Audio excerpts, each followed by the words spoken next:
"I'll give you my Ferrari if you can start it," the millionaire laughed. But the hungry old man silenced him. Welcome to another incredible story that will touch your heart and change how you see the world.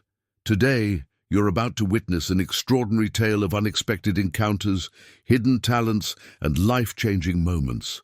If you enjoy stories that restore your faith in humanity, make sure to hit that like button, subscribe to our channel, and ring that notification bell so you never miss these amazing real-life stories. Now, let's dive into this unforgettable journey. The scorching Arizona sun beat down mercilessly on the asphalt of the luxury car dealership's parking lot. Marcus Wellington III adjusted his Rolex Submariner and stepped out of his air-conditioned Bentley Mulsanne. The cool leather seats behind him, a stark contrast to the oppressive heat that immediately enveloped him like a suffocating blanket. At 38, Marcus had inherited his father's real estate empire worth over $200 million, and he wore his wealth like armor, each expensive item carefully chosen to broadcast his status to the world. The Ferrari dealership gleamed like a temple to automotive excellence, its floor-to-ceiling windows showcasing the most coveted supercars money could buy. Marcus had driven here from his sprawling mansion in Paradise Valley, a journey that took him through some of Phoenix's most affluent neighborhoods, where manicured lawns defied the desert climate and infinity pools reflected the endless blue sky. As he strode toward the dealership's entrance, his handmade Italian leather shoes clicking against the polished concrete, Marcus noticed an elderly man sitting on a weathered wooden bench near the bus stop, adjacent to the dealership. The man appeared to be in his 70s, his clothes worn and faded, his weathered hands clasped together as he stared at something in the distance. His thin frame suggested someone who had missed more meals than he had eaten, and his grey hair hung limply around a face carved by decades of hardship.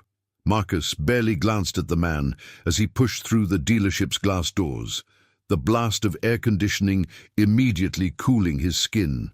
The interior was a cathedral of automotive artistry, with spotless white floors that reflected the carefully positioned track lighting, and rows of exotic cars that seemed to glow under the professional illumination. "Mr. Wellington," called out James Morrison, the dealership's top salesperson, approaching with the practiced enthusiasm of someone who recognized a serious buyer. James had been expecting this visit. Marcus Wellington was legendary among luxury car dealers throughout the Southwest. "I have exactly what you're looking for. The 2024 Ferrari SF90 Stradale just arrived this morning." Marcus followed James to the center of the showroom floor, where a pristine red Ferrari sat like a sleeping predator. The car's carbon fiber body gleamed under the lights, every curve and angle designed for maximum aerodynamic efficiency and visual impact. The price tag of $475,000 hung discreetly near the driver's door, but Marcus knew that with the options he wanted, the final price would exceed $500,000. 800 horsepower, James began his well-rehearsed presentation. 0 to 60 in just 2.5 seconds, and a top speed of 211 miles per hour. This is the pinnacle of automotive engineering, combining Ferrari's legendary, naturally aspirated V8 with 3 electric motors for unprecedented performance. Marcus nodded appreciatively, running his fingers along the car's flawless paint. He had owned dozens of exotic cars over the years, each one eventually becoming just another toy in his ever-expanding collection. His garage at home housed a Lamborghini Aventador, a McLaren 720S, 2 Porsche 911 turbos, and an Aston Martin DB11, among others. But this Ferrari represented something different, something that would cement his status as the ultimate collector in his social circle. "I'll take it," Marcus said without hesitation, pulling out his black American Express Centurion card. "Full payment today." James's eyes widened slightly. Even in his line of work, dealing with wealthy clients daily, it was rare to see someone make such a substantial purchase so casually. "Excellent choice, Mr. Wellington. I'll prepare the paperwork immediately. The car will need about an hour for final preparation and documentation." While James bustled away to handle the transaction, Marcus wandered around the showroom, examining other vehicles and basking in the envious glances of other customers. He struck up conversations with fellow enthusiasts, each interaction reinforcing his sense of superiority and accomplishment. This was his world, where money talked and everything else was merely background noise. After completing the purchase and enduring the lengthy paperwork process, Marcus finally received the keys to his new Ferrari. The dealership staff had gathered to witness the handover of such an expensive vehicle, their faces reflecting a mixture of professional courtesy and genuine awe. Marcus savored the moment, knowing that this scene would be repeated countless times as he displayed his new acquisition to friends, business associates, and anyone else whose attention he craved. James walked Marcus to the car, explaining the final details about the vehicle's advanced systems and scheduled maintenance requirements. The Ferrari's engine bay contained a masterpiece of engineering, with every component crafted to deliver maximum performance while meeting the strictest environmental standards. The hybrid system represented the future of supercars, combining raw power with surprising efficiency. "The car has been fully charged," James explained, "so you'll have maximum electric assistance for your drive home. The regenerative braking system will help maintain the battery during normal driving, but I recommend plugging it in tonight to ensure you experience the full hybrid performance tomorrow." Marcus settled into the driver's seat, immediately appreciating the perfect ergonomics and luxurious materials. The steering wheel felt precisely balanced in his hands, and the seats hugged his body like a custom-tailored suit. Every surface within reach was covered in the finest leather or carbon fiber, creating an environment that screamed exclusivity and performance. He pressed the engine start button, expecting to hear the distinctive Ferrari roar that would announce his ownership to the world. Instead, nothing happened. The dashboard remained dark, and the engine bay stayed silent. Marcus frowned and pressed the button again, holding it longer this time. Still nothing. James said, leaning down to the driver's window. "That's unusual. Let me check the connections." He opened the hood and examined the engine bay, his confident expression gradually shifting to confusion. "Everything looks perfect here. The battery connections are tight. The fuses all look good." Marcus felt his first stirring of irritation.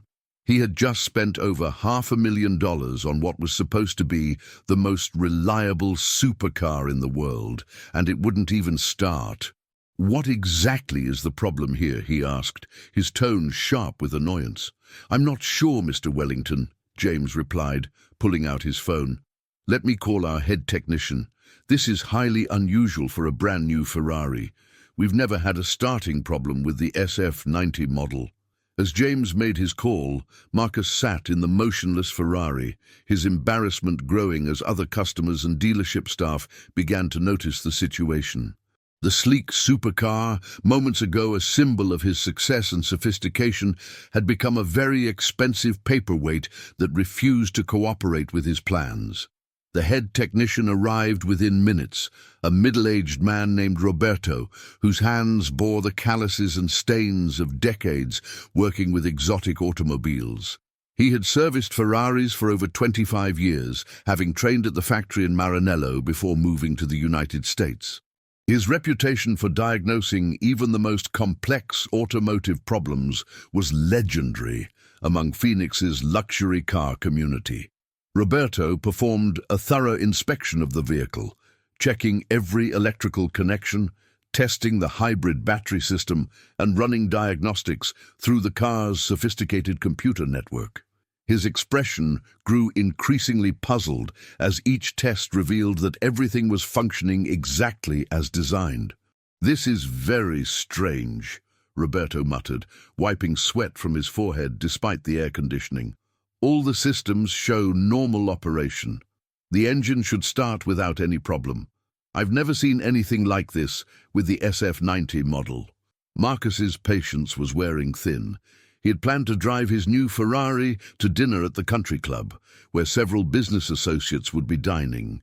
The evening was meant to be a celebration of his latest acquisition, complete with admiring glances and congratulations from his peers. Instead, he was trapped in a dealership with a broken supercar and a growing sense of humiliation. "Look," Marcus said, his voice rising with frustration, "I didn't pay $500,000 for a car that won't start. Fix this problem right now, or I want a full refund." James looked uncomfortable, caught between an irate customer and a genuinely perplexing mechanical problem. "Mr. Wellington, I completely understand your frustration. This is absolutely unacceptable, and we're going to make this right. Roberto is the best technician in the state, and if anyone can solve this, it's him." More time passed as Roberto continued his investigation, bringing in additional diagnostic equipment and consulting technical manuals. Other dealership employees gathered around, offering suggestions and theories, but nothing seemed to help. The Ferrari remained stubbornly silent, its sophisticated systems apparently perfect in every way except for their refusal to actually function. As the afternoon wore on, Marcus's anger reached a boiling point.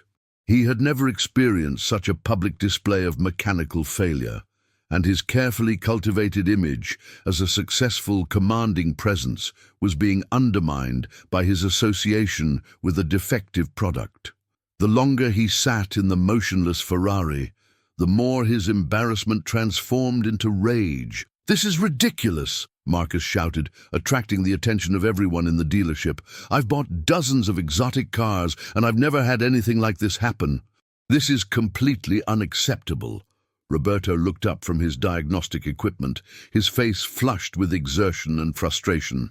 "Mr. Wellington, I've been working on Ferraris for 25 years, and I've never encountered anything like this. Every system is functioning perfectly, but the car simply won't start. It's as if there's some kind of electronic interference that I can't identify." "Then bring in more technicians," Marcus demanded. "Call Ferrari directly. Do whatever it takes to get this car running." As the commotion in the dealership grew louder, the elderly man from the bus stop slowly stood up and began walking toward the building. His steps were careful and measured, the gait of someone whose body had been worn down by years of manual labor and hardship. He had been watching the scene unfold through the large windows, his weathered face showing a mixture of curiosity and something that might have been recognition. The automatic doors opened as the old man approached, and the blast of cool air from the air conditioning system made him pause for a moment, savoring the relief from the oppressive heat outside. His clothes were clean but clearly second-hand, and his shoes had been resoled multiple times. Everything about his appearance suggested someone who had learned to make do with very little. Marcus noticed the old man's entrance and immediately felt another surge of irritation. The last thing he needed was some homeless person wandering into the dealership while he was dealing with this embarrassing situation. The man's presence seemed to amplify his humiliation, adding another layer of unwanted attention to an already problematic afternoon. "Excuse me," the old man said quietly, his voice barely audible over the ambient noise of the dealership. He spoke with a slight accent that suggested Eastern European origins, his words carefully chosen and precisely pronounced. "I couldn't help but notice you're having trouble with the car." Marcus turned in his seat to look at the intruder, his expression clearly conveying his annoyance. "This is a private matter," he said dismissively. "We're dealing with a mechanical issue here." The old man nodded politely, but didn't retreat. Instead, he moved closer to the Ferrari, his experienced eyes taking in details that others might miss. "I've worked with cars like this before," he said simply. "Sometimes the problem is not what it appears to be." "Look, old man," Marcus said, his voice dripping with condescension. "This is a $500,000 Ferrari with the most advanced automotive technology in the world. I seriously doubt you've ever seen anything like this, let alone worked on one." James Morrison looked uncomfortable with Marcus's rudeness, but wasn't sure how to intervene. The old man seemed harmless enough, but Marcus Wellington was an extremely valuable customer whose business the dealership couldn't afford to lose. The tension in the showroom was becoming palpable as other customers and staff members watched the interaction unfold. Roberto had paused his diagnostic work to observe the conversation, his professional curiosity overriding any social awkwardness about the situation.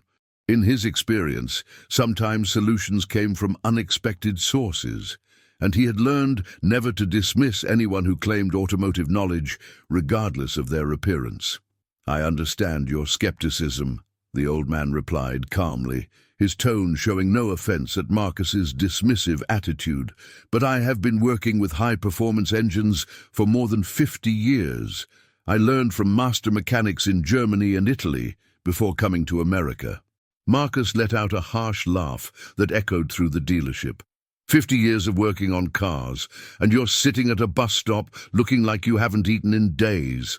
That's quite a success story there, old-timer. The cruelty in Marcus's voice made several nearby staff members wince, but the old man's expression remained serene and unbothered. He had clearly heard worse insults during his lifetime and had learned not to let such comments affect his inner peace.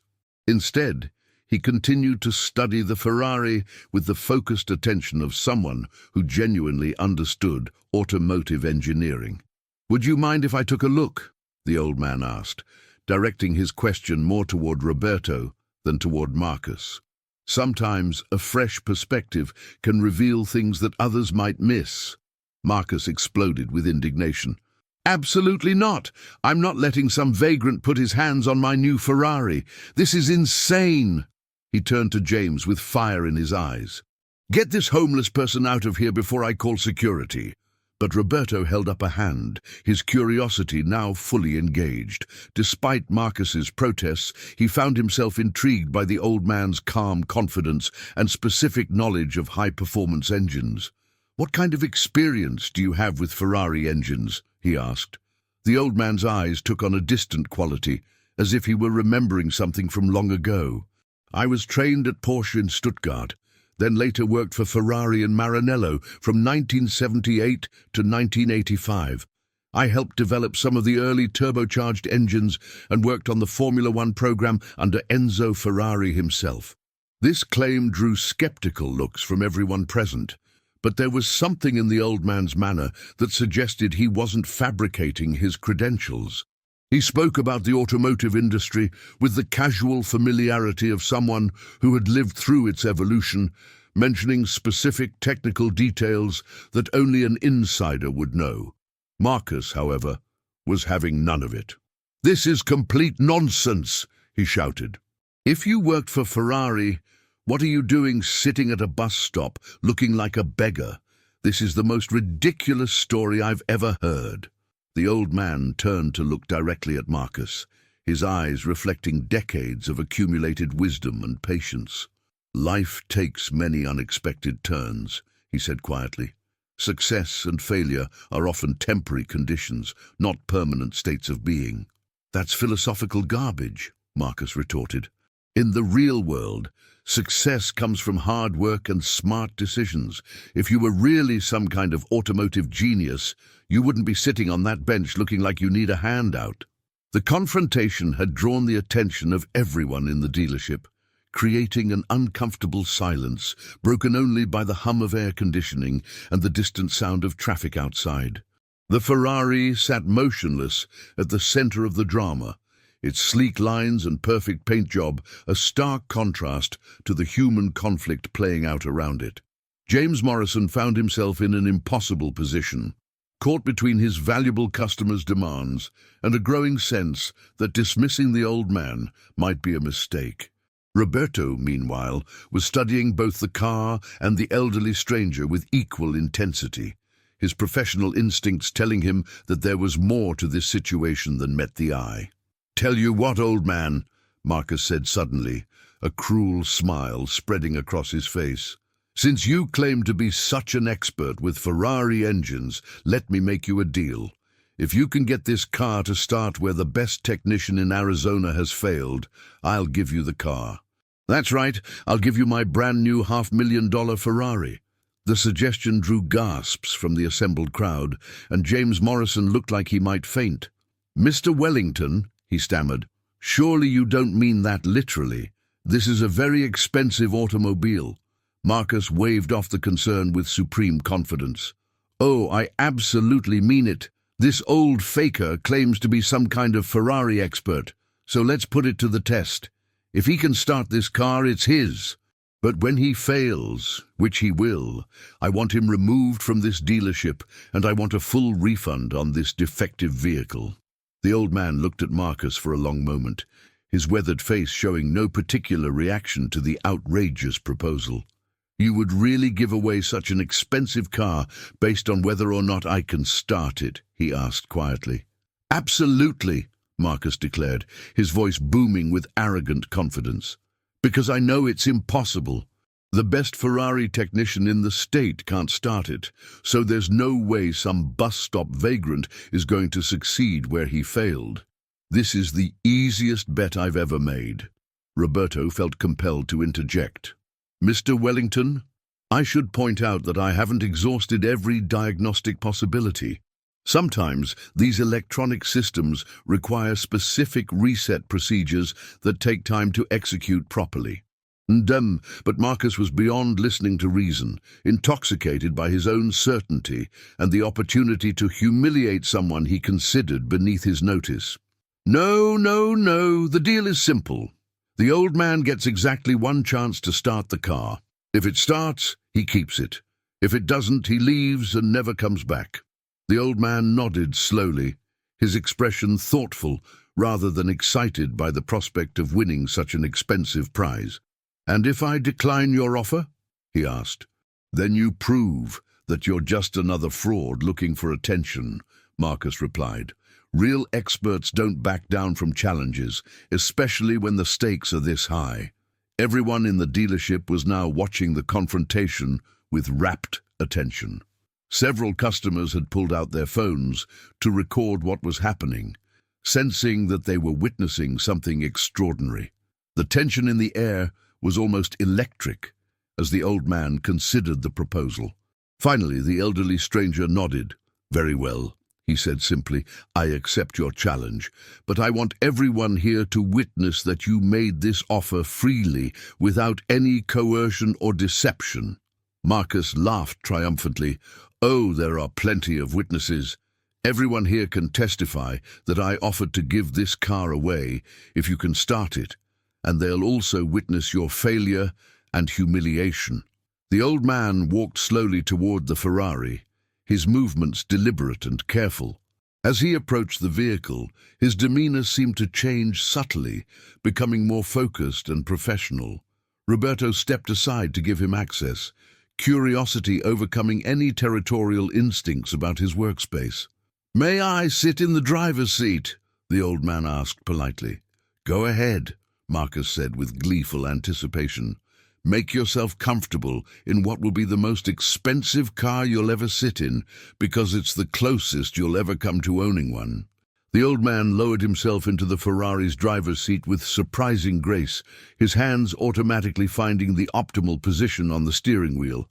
For a moment, he simply sat there with his eyes closed, as if he were listening to something that others couldn't hear. Marcus stood beside the car, his arms crossed, and his expression smug with anticipated victory. "Any time now, old man. The clock is ticking on your moment of glory before your inevitable failure."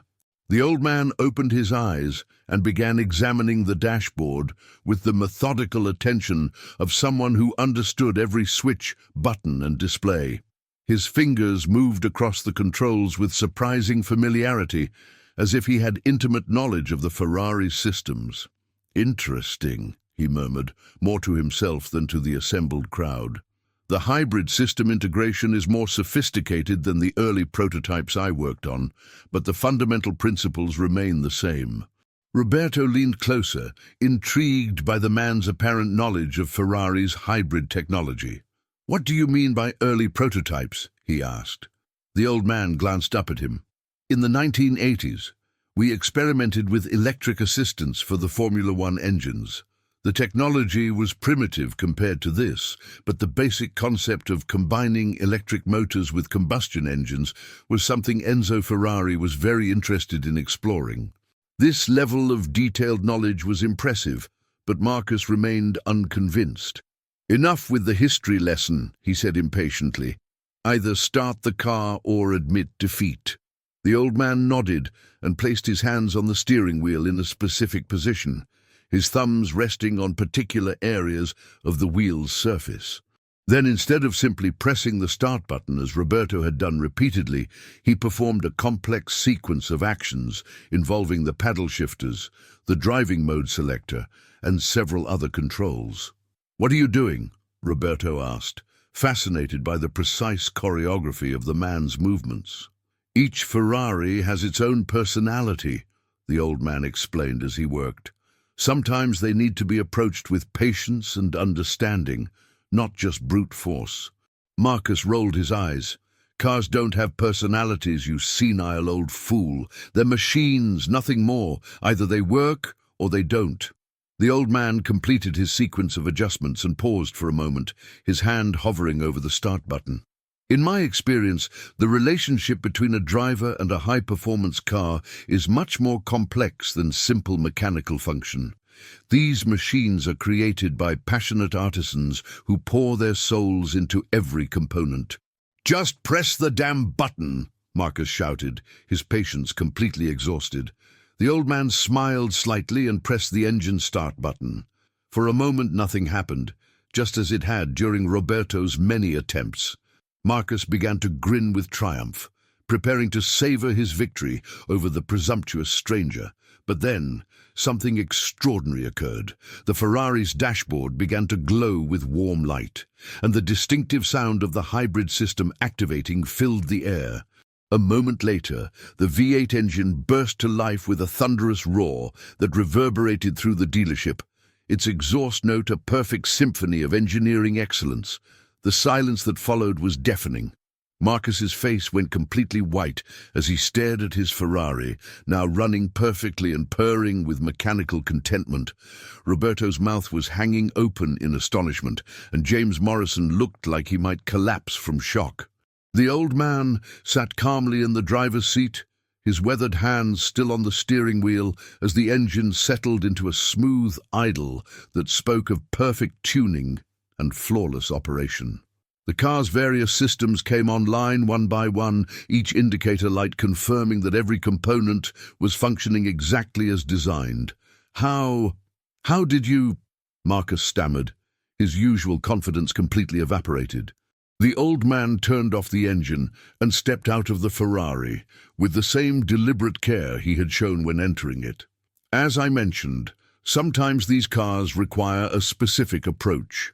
The SF90's hybrid system has a security protocol that activates when certain diagnostic procedures are performed incorrectly. The reset sequence I used clears the protection mode and allows normal operation." Roberto was staring at the old man with newfound respect. "I've never heard of that protocol. It's not mentioned in any of the service manuals I've studied. It's not widely documented," the old man replied. "Ferrari includes certain undocumented features in their most advanced models, partly for security reasons and partly to maintain the mystique of the brand. I learned about this particular sequence from Giorgio Bianchi, who led the electronics development team for the SF90 project.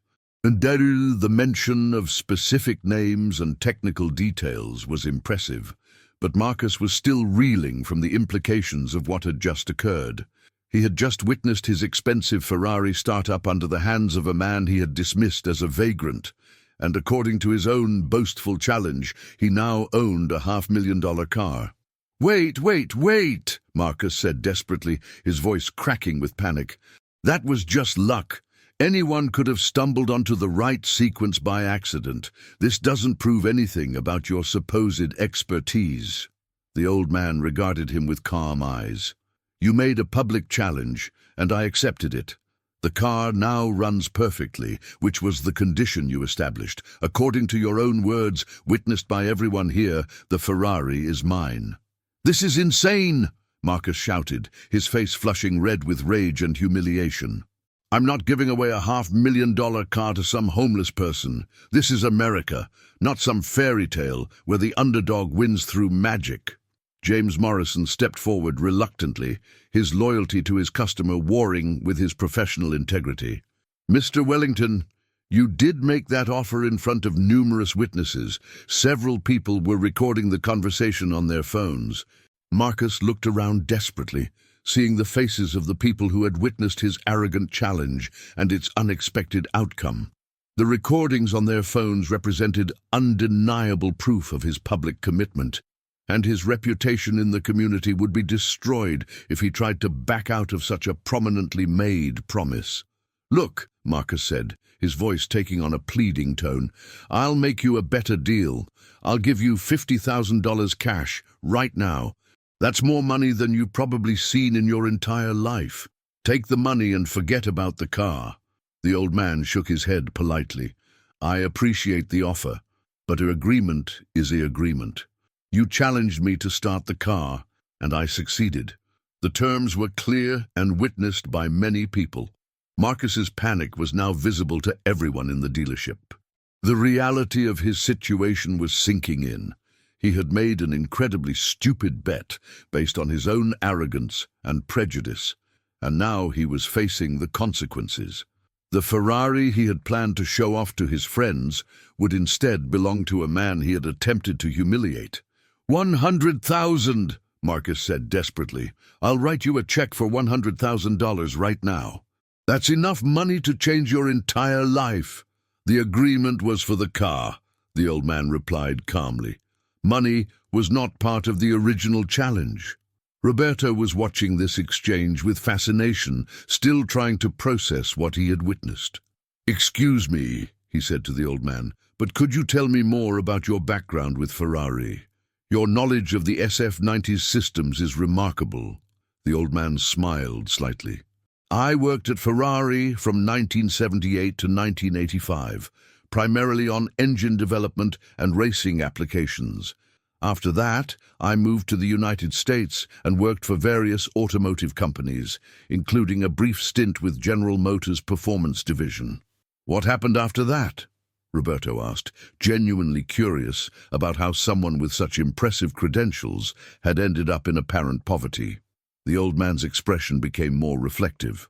"Life is full of unexpected challenges. I had some health problems in my 60s that required expensive treatment. Medical bills consumed my savings, and the economic recession cost me my consulting business. Sometimes, despite our best efforts and expertise, circumstances beyond our control can change everything." This explanation resonated with Roberto, who had seen many skilled professionals struggle during economic downturns.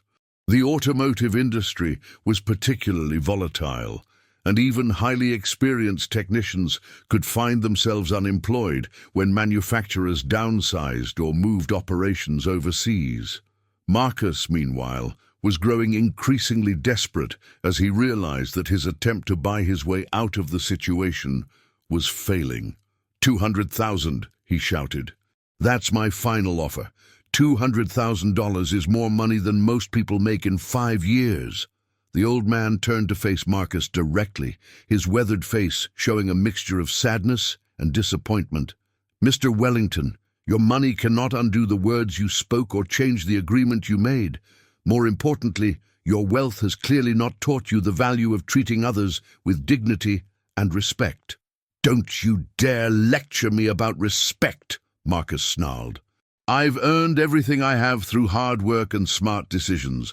I don't need life lessons from some failure who ended up homeless." The harshness of Marcus's words created an uncomfortable silence in the dealership.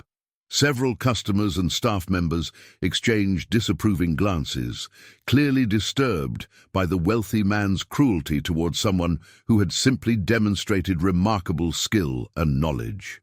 James Morrison realized that the situation was spiraling completely out of control and that his dealership's reputation could be seriously damaged if the confrontation continued to escalate. "Perhaps we should all take a step back and discuss this calmly," he suggested. "There might be a solution that works for everyone involved." "The only solution is for this con artist to take my money and disappear," Marcus declared. "I refuse to be swindled out of my car by some elaborate scam." The old man sighed deeply, his patience finally showing signs of strain. "Mr. Wellington, I understand that this situation is difficult for you to accept, but calling me a con artist and a swindler is both untrue and hurtful. I simply accepted a challenge that you issued publicly and confidently." "You probably sabotaged the car somehow," Marcus accused wildly. "You were sitting outside for hours, probably planning this whole scheme. You must have some kind of remote device that prevents the car from starting." Roberto immediately shook his head. "That's impossible, Mr. Wellington. The car was under constant observation from the moment it arrived this morning. No one had access to it except dealership personnel, and our security cameras monitor the entire facility." The accusation of sabotage was so outlandish that several people in the dealership began to murmur among themselves, clearly losing whatever sympathy they might have had for Marcus's predicament. His behavior was becoming increasingly erratic and desperate, revealing an ugly side of his character that his wealth and status usually kept hidden. $300,000, Marcus shouted, his voice echoing through the showroom. $300,000 cash, plus I'll throw in my Rolex. That's more than most people's entire net worth. The old man remained unmoved by this latest offer. "Material possessions are not the measure of a person's worth," he said quietly. "Your willingness to break your word for money reveals something about your character that no amount of wealth can mask." This philosophical response seemed to enrage Marcus even further. Character? Character. I'm a successful businessman who employs hundreds of people and contributes millions to the economy. What have you ever contributed to society? What have you ever achieved? The old man was quiet for a long moment, his eyes distant, as if he were remembering something from long ago. "I helped design engines that brought joy to millions of racing fans around the world. I mentored young engineers who went on to create safer, more efficient vehicles. I raised 2 children who became doctors and have saved countless lives. Achievement cannot always be measured in dollars." This response hit Marcus like a physical blow, highlighting the emptiness of his own accomplishments compared to the meaningful contributions the old man had made to the world. His wealth, which he had always considered the ultimate measure of success, suddenly seemed shallow and meaningless in comparison. "I don't believe any of that," Marcus said desperately. "You're making up stories to justify stealing my car. Nobody's going to believe that a homeless person used to work for Ferrari." "I have documentation," the old man replied calmly, reaching into his worn jacket pocket. "I always carry my old Ferrari employee identification and some photographs from my time in Maranello." He produced a plastic bag containing several items that had clearly been carefully preserved despite his current circumstances.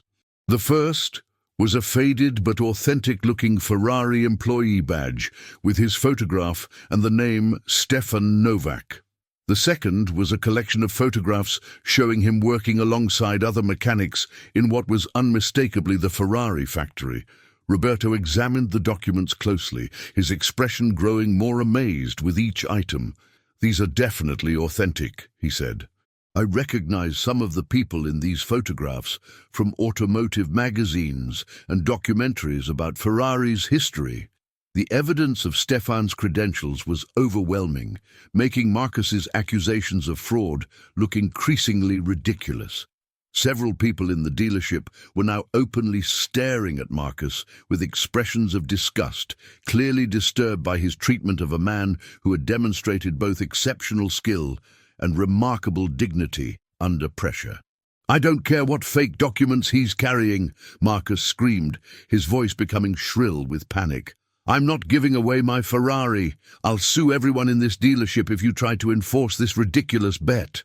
Stefan looked at Marcus with profound sadness, his weathered face reflecting decades of accumulated wisdom about human nature. Mr. Wellington, your anger and fear are understandable, but they cannot change what has already happened. You made a public challenge based on your assumption that I would fail, and now you must accept the consequences of that decision. The crowd that had gathered to witness the confrontation was growing larger as word spread throughout the dealership about what was happening. Customers and staff members were pulling out their phones to record the increasingly dramatic scene, aware that they were witnessing something extraordinary. James Morrison realized that the situation had reached a point where his dealership could face serious legal and reputational consequences, regardless of how it was resolved. If Marcus succeeded in backing out of his publicly made bet, the dealership could be seen as complicit in fraud. If Stefan claimed the Ferrari as promised, they would lose one of their most valuable customers. Mr. Wellington, James said carefully, perhaps we should contact legal counsel before making any final decisions about this situation. The implications are quite complex, and we want to ensure that everyone's rights are protected. My rights? Marcus laughed bitterly. What about my right not to be swindled by some elaborate con game? What about my right to expect a working car when I pay $500,000? Stefan stepped forward, his voice gentle but firm. Mr. Wellington, I want you to understand something important. I did not seek this confrontation, and I take no pleasure in your distress. You created this situation through your own choices and assumptions. You're loving every minute of this, Marcus accused. You probably planned this whole thing from the moment you saw me arrive. Actually, Stefan replied thoughtfully, I was simply waiting for the bus to take me to a job interview. I saw that you were having trouble with your car, and I offered to help because that is what decent people do for each other. This revelation stunned everyone present. Stefan had not been loitering around the dealership looking for an opportunity to cause trouble. He had been trying to get to a job interview. His offer to help had been motivated by simple human kindness, not by any scheme or ulterior motive. A job interview? Roberto asked, his curiosity overcoming the awkwardness of the situation. Stefan nodded. A small auto repair shop in Tempe is looking for an experienced mechanic. The owner is willing to give me a chance despite my age and current circumstances. The interview was scheduled for 3 o'clock this afternoon. Marcus looked at his expensive watch and realized with shock that it was already past 4 o'clock. Stefan had missed his job interview because of the time spent trying to help with the Ferrari problem and dealing with the subsequent confrontation. You missed your interview because of this situation? James asked, clearly feeling guilty about his role in the delay. Yes, Stefan replied simply, but helping someone in need seemed more important than my own schedule.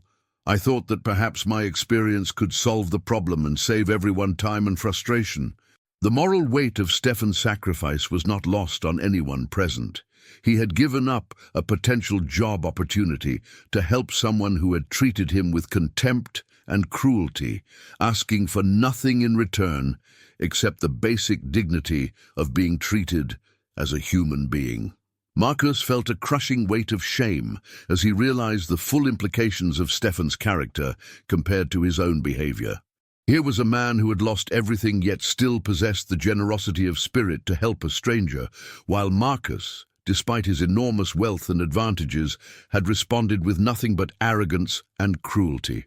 "I'll pay for your taxi to the interview," Marcus said suddenly, grasping at this opportunity to ease his conscience. "I'll call them and explain that there was an emergency that delayed you. I'll make sure you get another chance."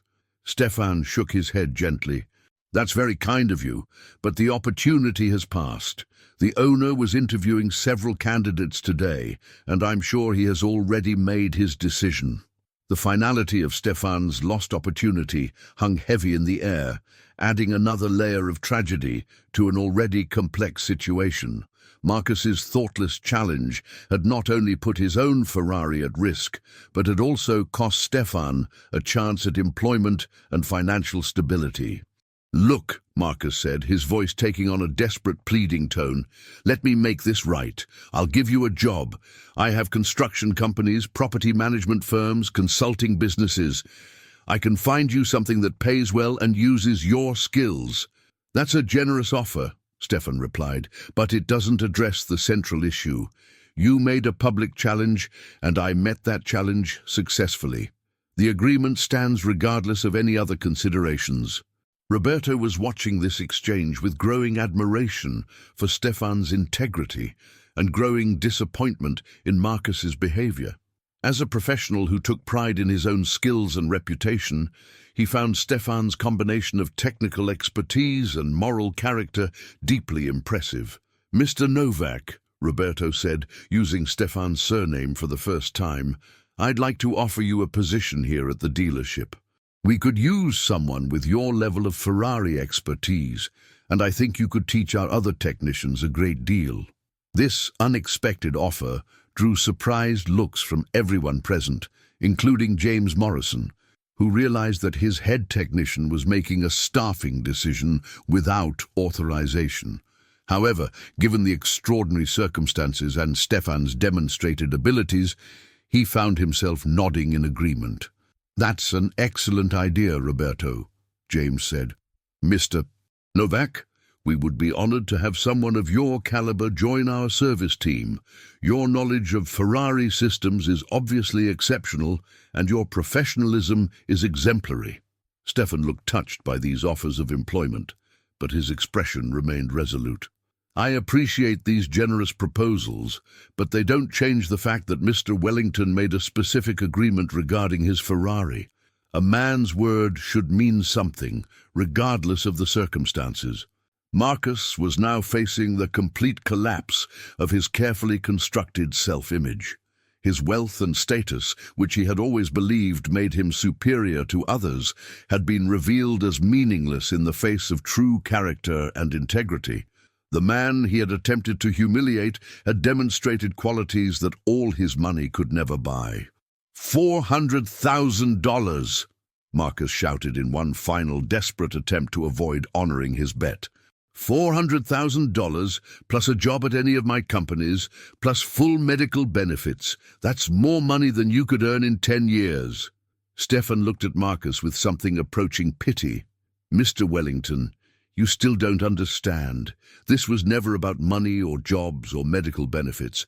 This is about integrity and keeping one's word. You made a public challenge based on your assumptions about my capabilities, and now you must honor that commitment." The crowd of observers had grown to include almost everyone in the dealership, and several people were live-streaming the confrontation on social media platforms. Marcus realized with horror that his humiliation was being broadcast to potentially thousands of viewers, and that his reputation in the community would be permanently damaged regardless of how the situation was resolved. "Please," Marcus said, his voice now barely above a whisper, "I'm begging you, don't take my car. I'll do anything you want, give you anything you ask for, but please don't humiliate me like this." Stefan studied Marcus's face for a long moment, seeing not the arrogant millionaire who had mocked him earlier, but a broken human being who had been forced to confront the emptiness of his own character.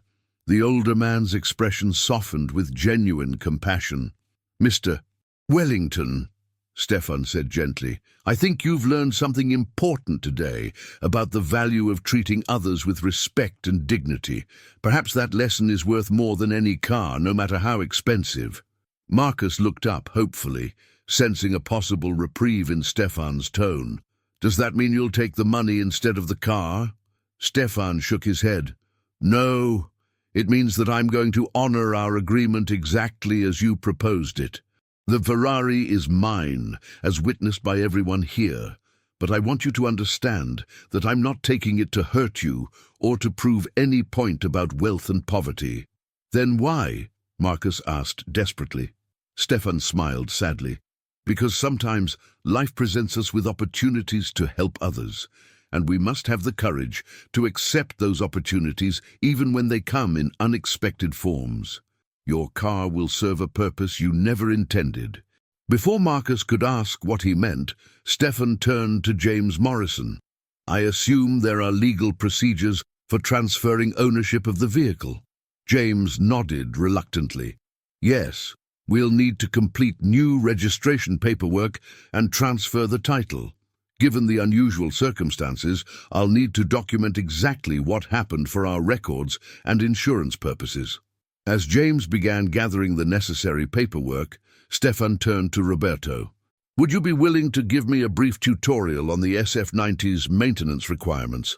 I want to ensure that this magnificent machine receives proper care. Roberto's respect for Stefan continued to grow. Even in this moment of triumph, the older man was thinking about the responsibility of owning such an advanced vehicle rather than gloating over his victory. Of course, Mr. Novak. I'd be happy to go over everything with you. Marcus watched in stunned silence as the two men began discussing the technical aspects of Ferrari ownership. The reality of his situation was finally sinking in completely. He had lost his dream car to a man he had tried to humiliate, and there was nothing he could do to change that outcome. Wait, Marcus said suddenly, a new thought occurring to him. You don't even have insurance for that car. You can't legally drive it without proper coverage. Stefan nodded thoughtfully. You're absolutely right. That's something I'll need to arrange before taking possession of the vehicle. James Morrison looked relieved to have found a potential obstacle to the transfer. That's correct. We can't release the car without proof of insurance coverage. Given the vehicle's value, the insurance cost will be quite substantial. How much are we talking about? Stefan asked calmly. Roberto quickly looked up the information on his computer. For a car of this value, you're looking at probably $3,000 to $4,000 per year for comprehensive coverage, assuming you have a clean driving record. This revelation seemed to offer Marcus a glimmer of hope. If Stefan couldn't afford the insurance, then he couldn't take possession of the Ferrari, and perhaps they could work out some alternative arrangement. I don't suppose you have $3,000 for insurance? Marcus asked, his tone suggesting that he knew the answer would be no. Stefan reached into his jacket pocket and pulled out a worn wallet. Inside were several carefully folded bills and what appeared to be a bank statement. I have about $600 in cash and another $2,000 in my savings account. It's not quite enough for the full annual premium, but it should cover the first few months while I arrange for employment. That's not how insurance works, Marcus said with renewed confidence. Most companies require payment of the full annual premium up front, especially for high-risk policies like this one. Stefan considered this information thoughtfully. Then I suppose I'll need to find an insurance company that offers monthly payment plans, even if it costs more in the long run. James Morrison realized that he was in an impossible situation. He couldn't legally release the vehicle without proper insurance, but he also couldn't ignore the legitimate claim Stefan had on the car based on Marcus's public bet. Perhaps, James suggested carefully, we could arrange for the car to remain here at the dealership until the insurance situation is resolved. That would give everyone time to work out the details properly. Stefan shook his head. I appreciate the suggestion, but that would create an unfair burden on your dealership. If I can't take immediate possession of the car due to insurance requirements, then perhaps Mr. Wellington should maintain ownership until I can meet all the legal obligations. This unexpected offer of reasonableness from Stefan surprised everyone, especially Marcus, who had been expecting the older man to be as unreasonable and demanding as he himself had been. The gesture revealed yet another dimension of Stefan's character that stood in stark contrast to Marcus's behavior throughout the confrontation. You would do that? Marcus asked, hardly believing what he was hearing. Of course, Stefan replied. Taking legal possession of the vehicle without being able to properly insure and maintain it would be irresponsible. I may be poor, but I'm not reckless. Roberto stepped forward with a suggestion. Mr. Novak, if you're serious about the job offer I made, we could advance you enough salary to cover the insurance premium. It's not unusual for us to help valued employees with work-related expenses. James Morrison nodded in agreement, seeing a potential solution that might satisfy everyone involved. That's an excellent idea. We could structure it as an advance against future wages, with reasonable repayment terms. Stefan looked genuinely touched by these offers of assistance. You would really do that for someone you just met? Mr. Novak, Roberto said earnestly, in 30 minutes, you demonstrated more technical knowledge and professional integrity than some people show in 30 years. We'd be fortunate to have you on our team. Marcus watched this exchange with a mixture of amazement and growing despair. The same qualities that he had mocked in Stefan, his humility, integrity, and genuine expertise, were now earning the older man respect, employment, and assistance from complete strangers. Meanwhile, his own wealth and arrogance had earned him nothing but contempt and humiliation. So let me understand this, Marcus said slowly. You're going to give him a job, advance him money for insurance, and help him take ownership of my Ferrari, all based on one demonstration of technical knowledge. It's not just the technical knowledge, James explained. It's the way he's handled this entire situation, despite your— James paused diplomatically. Challenging behavior, Mr. Novak has remained calm, professional, and reasonable throughout. Those are exactly the qualities we look for in our employees. The implicit criticism in James's words stung Marcus deeply, forcing him to confront the reality of how his behavior had appeared to others. He had revealed himself to be petty, arrogant, and cruel, while Stefan had demonstrated grace under pressure and unwavering integrity. As the paperwork for both the car transfer and Stefan's employment began to be processed, Marcus found himself standing alone in the center of the dealership, surrounded by people who were now actively working to help the man he had tried to humiliate. The isolation was devastating, highlighting how his wealth had failed to buy him the one thing that really mattered: genuine human respect. Mr. Wellington, Stefan said, approaching him as the various procedures continued around them. I want you to know that I take no pleasure in your distress. This situation arose from your own choices, but I understand that it's painful nonetheless. Marcus looked at Stefan with eyes that reflected a profound sense of loss and confusion. How can you be so calm about this? You just won a $500,000 car from someone who treated you terribly. Aren't you angry? Aren't you excited? Stefan shook his head. Anger serves no useful purpose, and excitement over material possessions is fleeting. What matters is how we treat each other and whether we honor our commitments. Today has been a reminder that circumstances can change very quickly for any of us. You talk like you're not even poor, Marcus said, struggling to understand Stefan's philosophical approach to his situation. But look at your clothes. Look at how you were sitting at that bus stop. You have nothing, and yet you act like you're the one in control here. Poverty and wealth are temporary conditions, Stefan replied. Character and integrity are permanent choices. I may have lost my money and my house, but I haven't lost myself. Can you say the same? This question hit Marcus like a physical blow, forcing him to examine his own actions and motivations in a way he had never done before. His entire identity had been built around his financial success and social status, but what had that really accomplished? What kind of person had he become in pursuit of wealth and recognition? I don't understand how you can be so philosophical about being homeless and unemployed, Marcus said desperately. Don't you want more for yourself? Don't you want to be successful? Stefan smiled gently.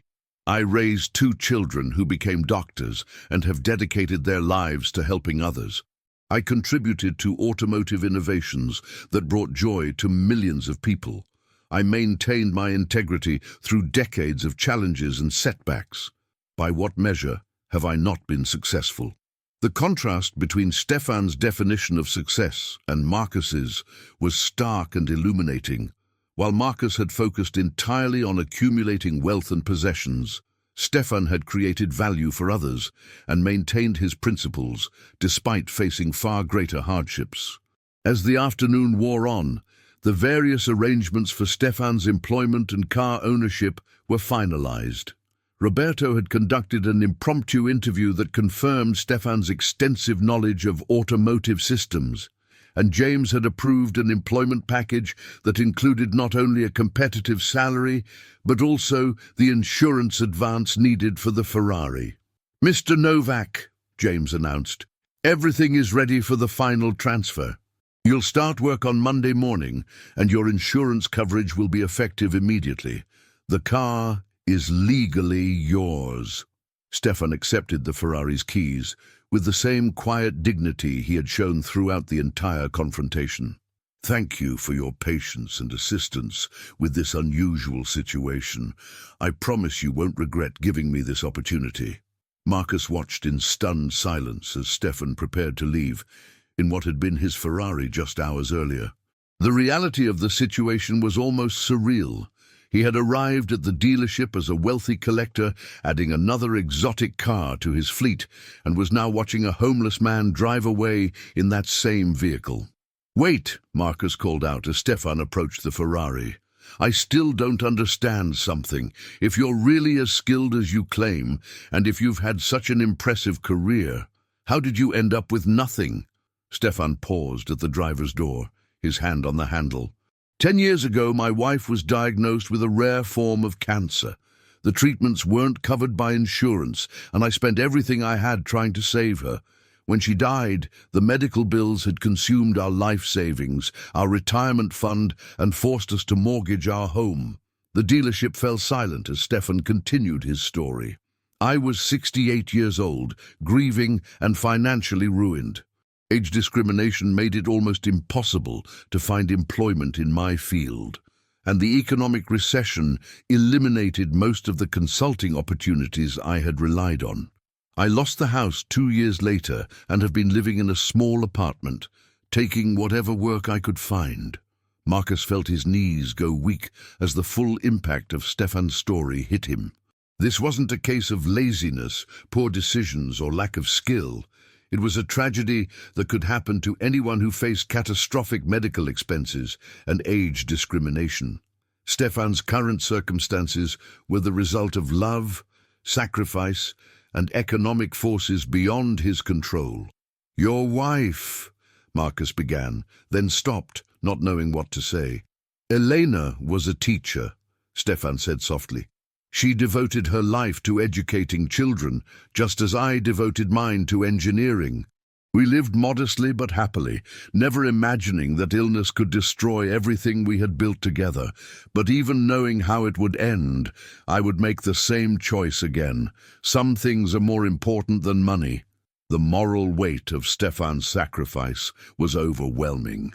He had willingly impoverished himself, trying to save the woman he loved, demonstrating a depth of commitment and character that Marcus's wealth could never match.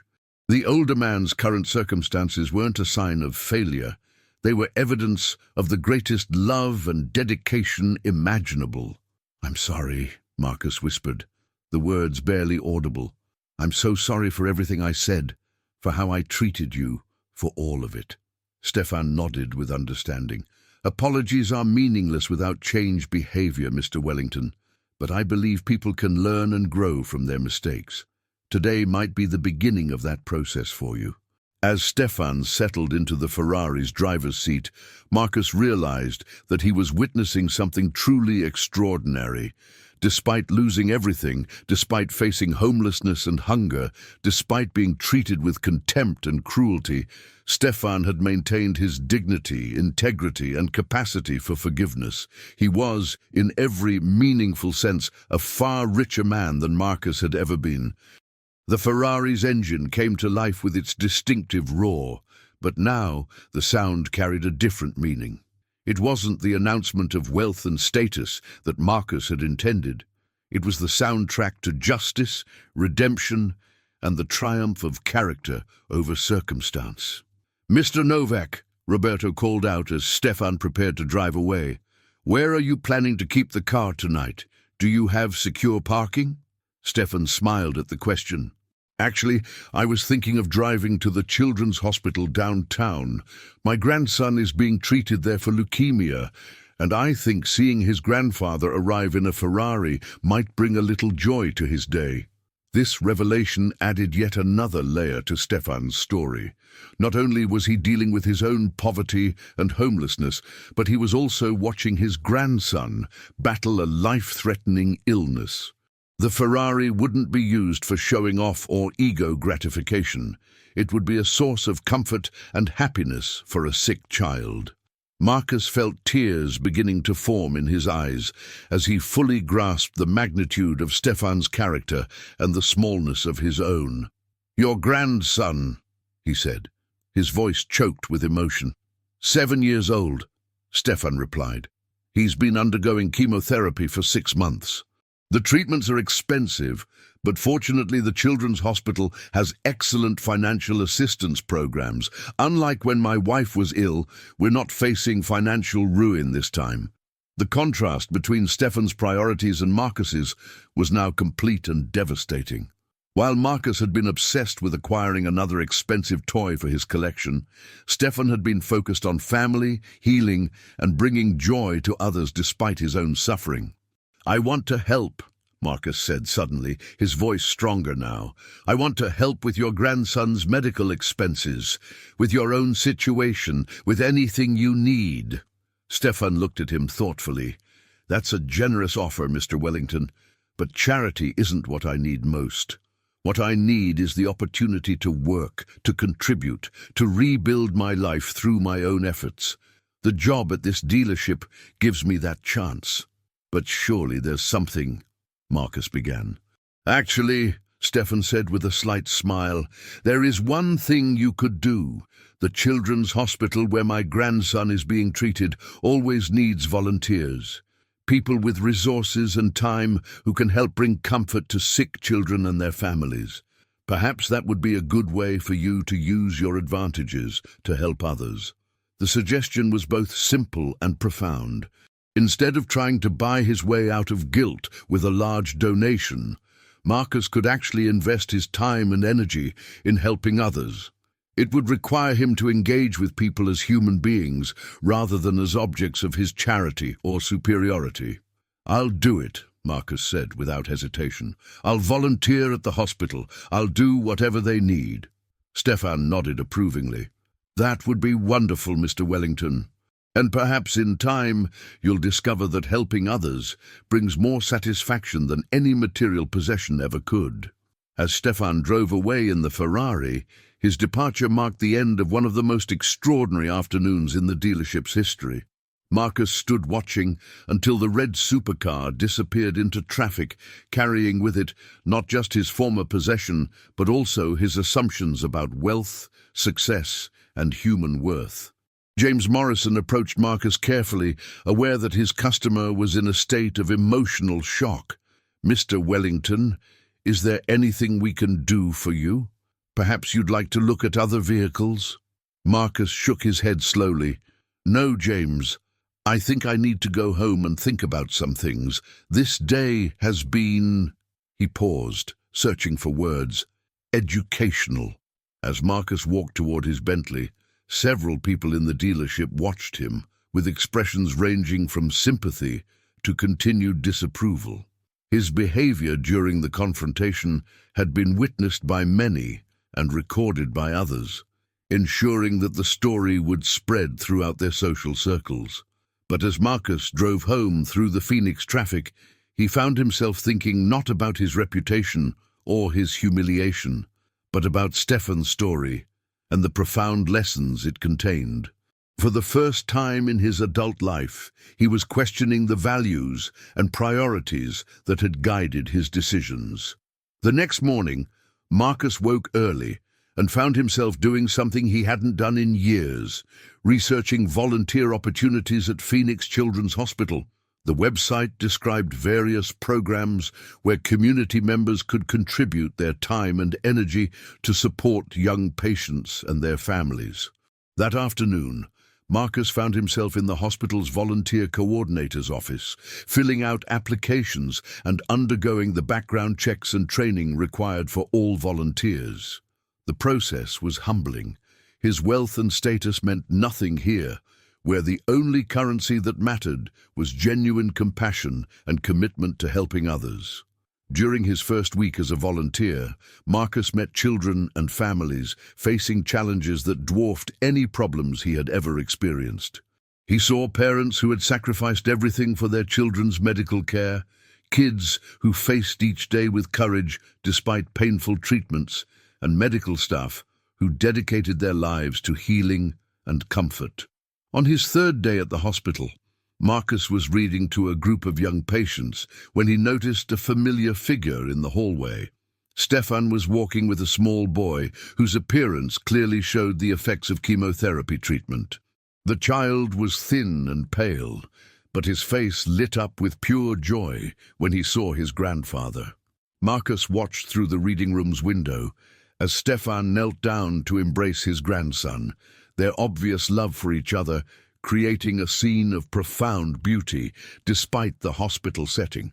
This was what real wealth looked like, the bond between generations, the power of love to transcend circumstances, the ability to bring joy to others, even in the midst of suffering.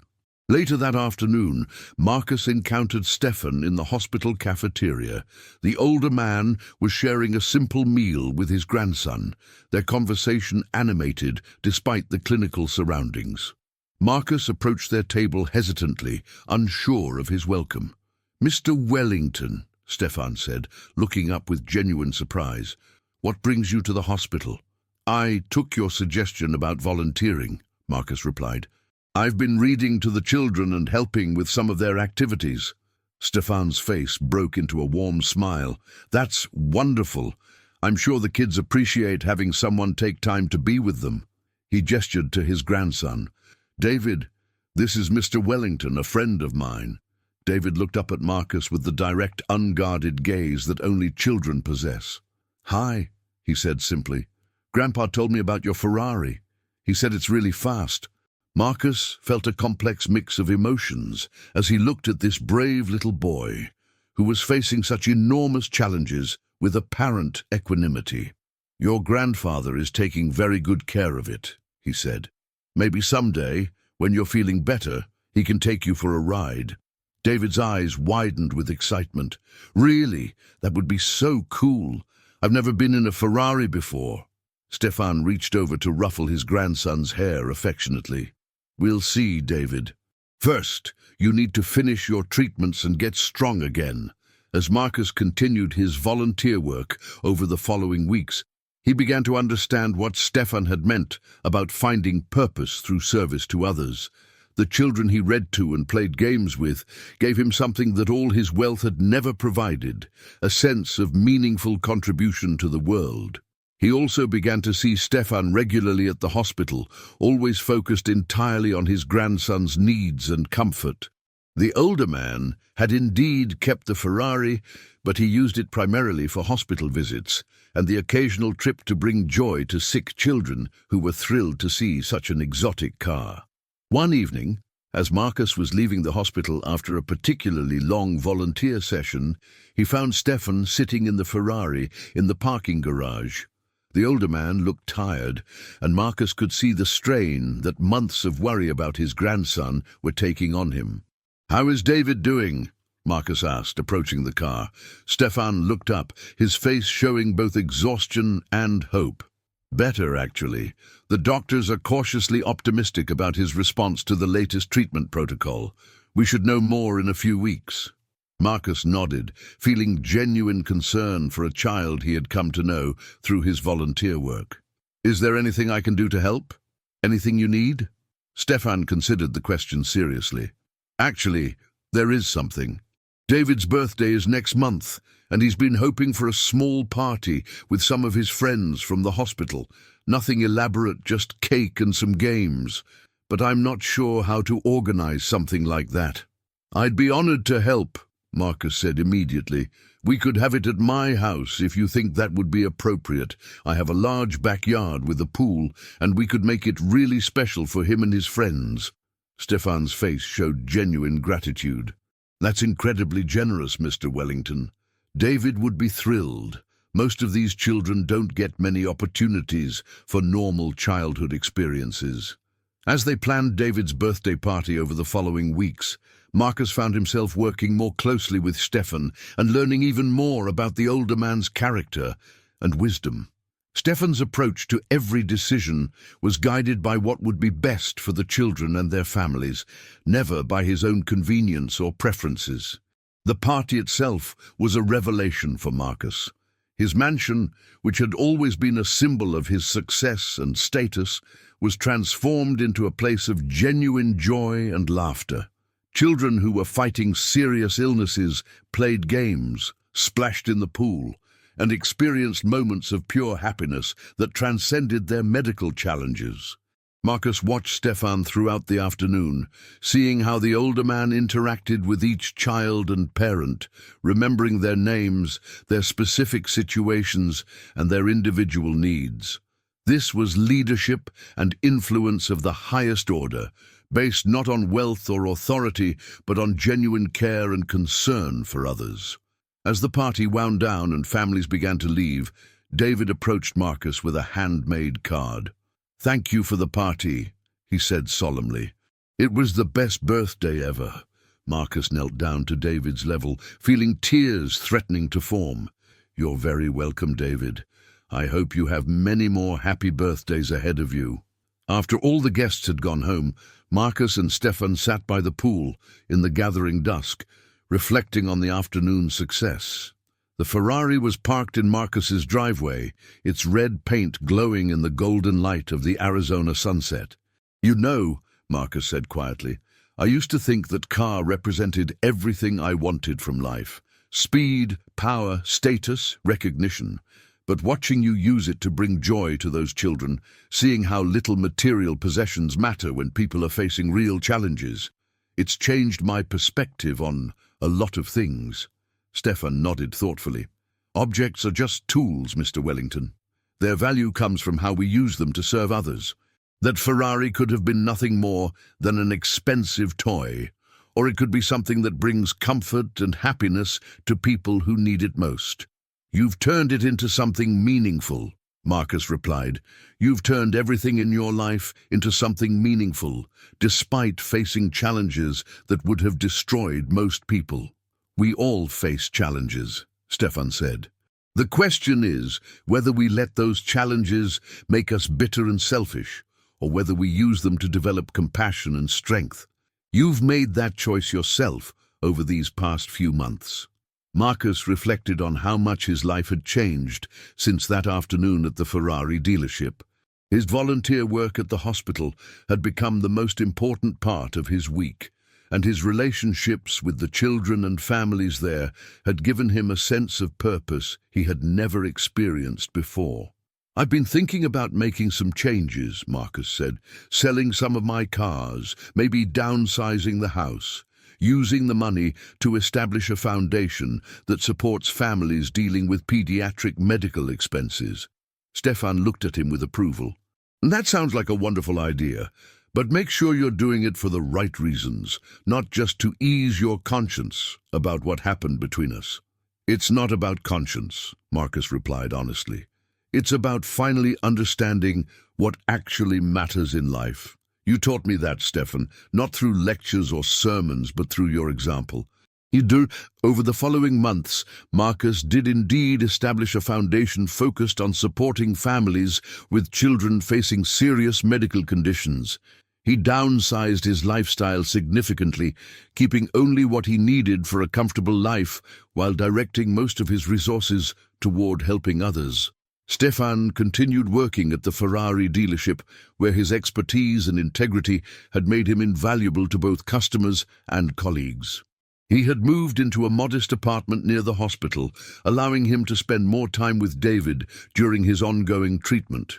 The Ferrari remained a part of both men's lives, but in ways neither could have anticipated that day in the dealership. Stefan used it not as a symbol of status, but as a tool for bringing joy to others, regularly taking sick children for carefully supervised rides that gave them momentary escapes from their medical challenges.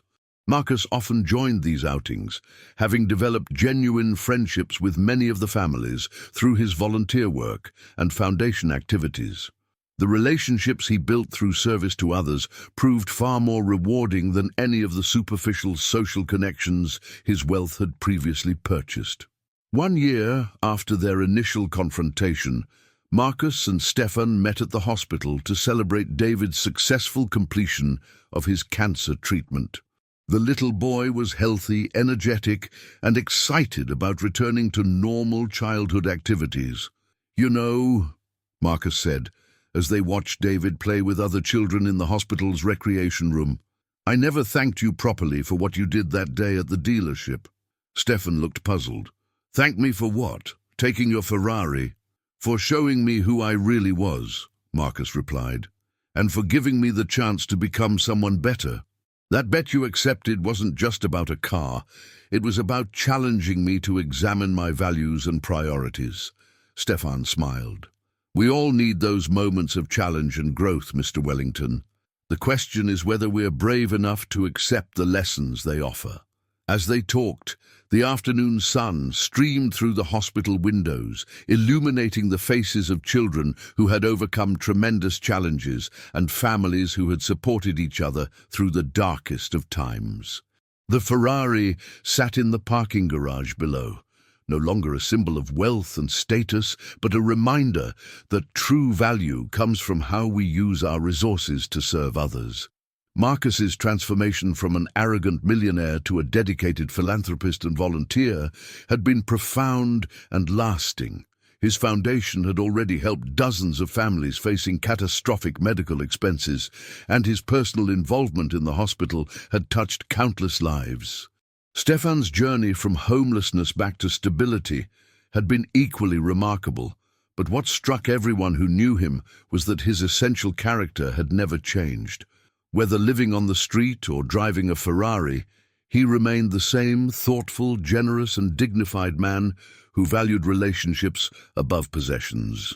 The story of their encounter at the Ferrari dealership became legendary within their community, told and retold as an example of how assumptions about wealth and worth can be completely overturned by reality. But for Marcus and Stefan themselves, the real significance lay not in the drama of that afternoon, but in the ongoing friendship and mutual respect that had grown from it. As David ran up to show them a drawing he had made of the red Ferrari, both men realized that their unlikely partnership had created something far more valuable than either could have achieved alone. A legacy of service, compassion, and the understanding that true wealth lies in our capacity to help others and create positive change in the world. The Ferrari, that had started as a symbol of excess and ego, had been transformed into an instrument of joy and healing, just as the men who had fought over it had been transformed by their encounter with each other's character and circumstances. In the end, everyone had won something far more valuable than they had lost, proving that sometimes life's most important lessons come from the most unexpected sources. Their story continues today, with Marcus's foundation expanding its reach and Stefan mentoring young mechanics while continuing to bring smiles to hospitalized children. The Ferrari still runs perfectly, maintained with the same care and expertise that Stefan had demonstrated that first day, but now it serves a purpose that transcends mere transportation or status. It carries the hopes and dreams of children who need reminding that miracles can happen and that there are adults in the world who care enough to make extraordinary gestures of kindness. And sometimes, on quiet evenings at the hospital, when the patients and staff gather to hear stories, someone will tell the tale of the millionaire who laughed at an old man's claim that he could start a broken Ferrari, and how that laughter turned to silence when the engine roared to life, changing both their destinies forever.